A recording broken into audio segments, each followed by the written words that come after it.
Well, hello. I want to welcome you to a revisit to the Lamy 2000. This is one of my survivor pens, one of the pens that I've kept through several years. I will provide links to the original reviews of these two pens, and let's dive into it.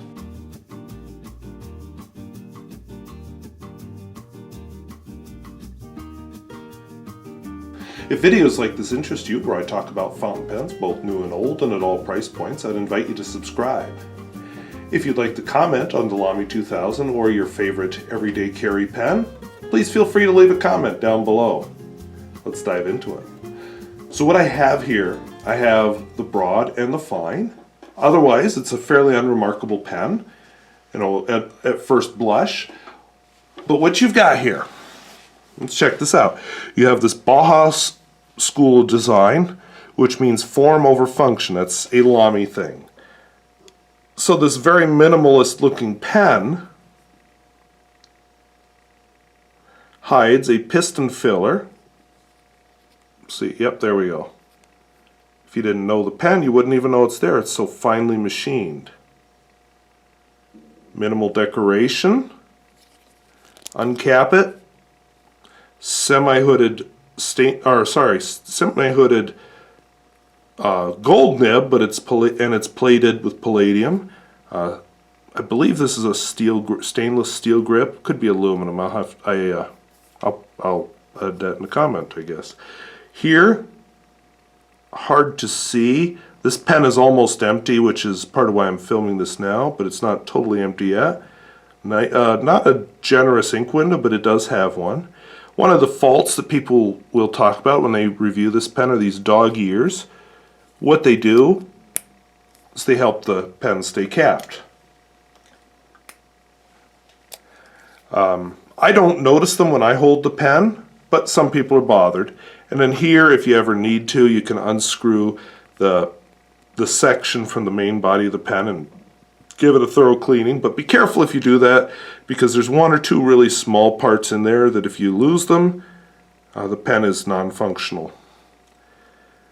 The body is made out of Macrolon, which is a fiberglass. There is a stainless steel version of this pen. I don't own one. I am interested in owning one, but not real passionate about it. This here, broad nib version of the exact same thing. No real difference, although I think the ink window shows up better just because of the ink that's in it. All in all, very nice pen. Oh, and for those who are into that kind of thing, it posts just fine. Doesn't snap post or anything, just posts like a normal pen should.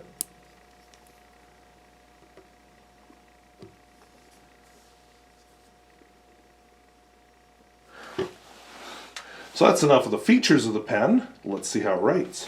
So I'm going to do this review in two columns so that we can see how these pens both write side by side.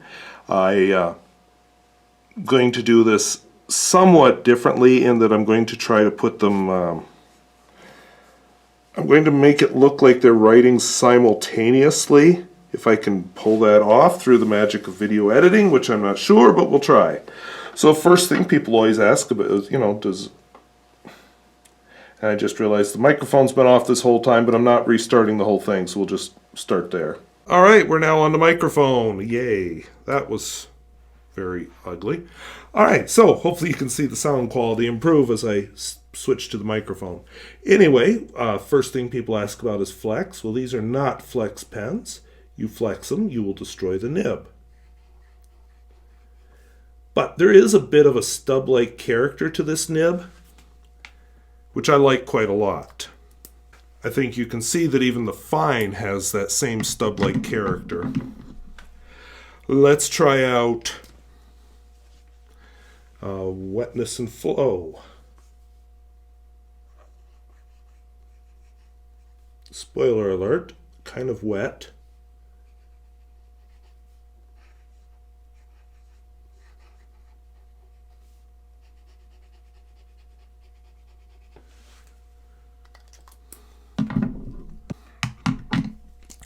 I always like to do a smear test, which in some ways is as much a test of the ink as it is of the pen. But it does give you at least a hint of how much ink is actually sitting on top of the paper. Whoop!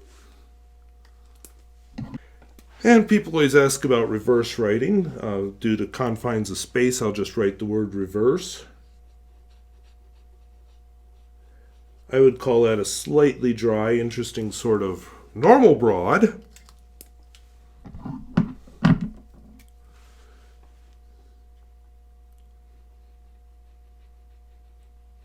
I would call that hideous on the fine. Now, let's do a quote. I'll pick a short one and try and match the time, but we'll see how that goes.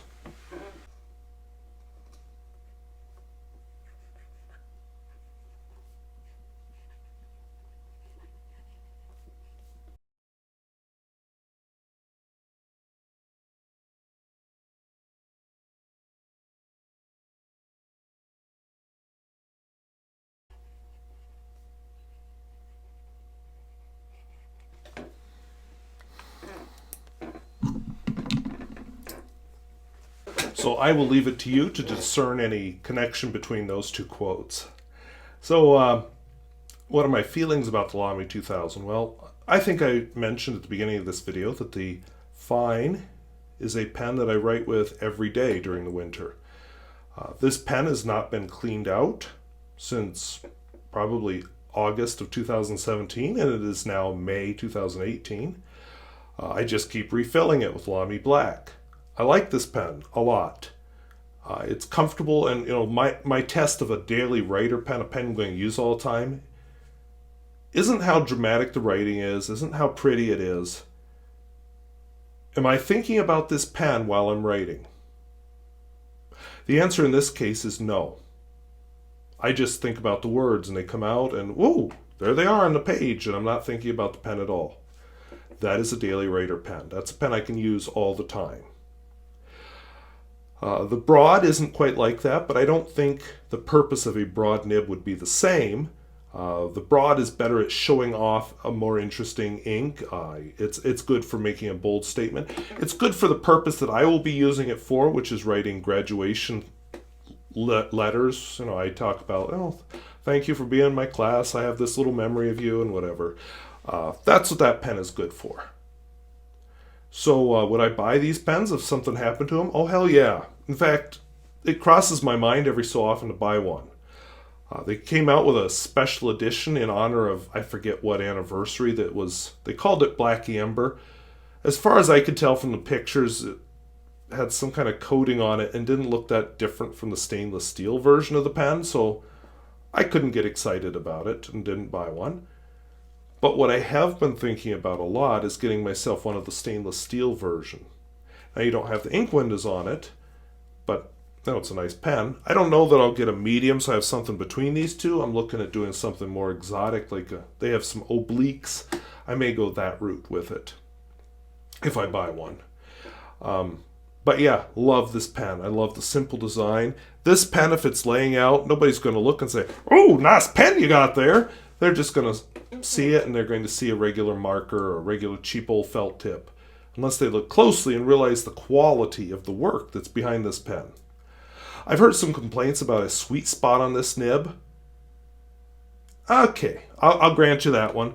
And that has to do with the more stub-like character. But for me, I just automatically orient when I use it, and I don't even think about it. I've heard reports of hard starts and so on. Well, that's that sweet spot. Once you realize that this isn't a perfectly rounded nib, that it's slightly stub-like, then you appreciate it. And that slightly stub-like character gives it the line variation you see here and definitely see here.